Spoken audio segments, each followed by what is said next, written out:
आहात आपल्या हक्काचं चॅनल, आपली बातमी, आपलं चॅनल वन भारत। कल्याणपूर्वीतील पिसूल येथील समाज उद्धार समिती संचलित श्रीमती GRC हिंदी हायस्कूल आणि ओम साई इंग्लिश स्कूलच्या परिसरात होळी दहन झालं। शाळेतील विद्यार्थी आणि शिक्षकांनी एकत्र येऊन मोठ्या आनंदाने होळी साजरी केली।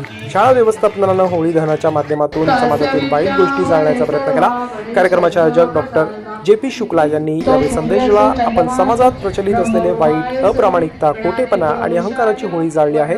वाईटाचा सामना करण्यासाठी आपण अहंकाराचा त्याग केला पाहिजे। डॉक्टर शुक्ला पुढे म्हणाले की आज केवळ समाजातच नव्हे तर जगभरात अहंकाराची भावना वाढली आहे। परिणामी जगभरात युद्धाची परिस्थिती निर्माण झाली आहे। हे टाळण्यासाठी आपण प्रेम आणि स्नेहाचा अवलंब केला पाहिजे। होळी दहनानंतर विद्यार्थी आणि शिक्षकांनी एकमेकांना रंग लावून होळीच्या शुभेच्छा दिल्या। यावेळी प्राचार्य पुष्पा JP शुक्ला, करणपाल, सीमा पाठक, वर्षा पाटील, नितू सिंग आणि इतर उपस्थित होते। प्राचार्य पुष्पा शुक्ला यांनीही सर्व नागरिकांना होळीच्या शुभेच्छा दिल्या।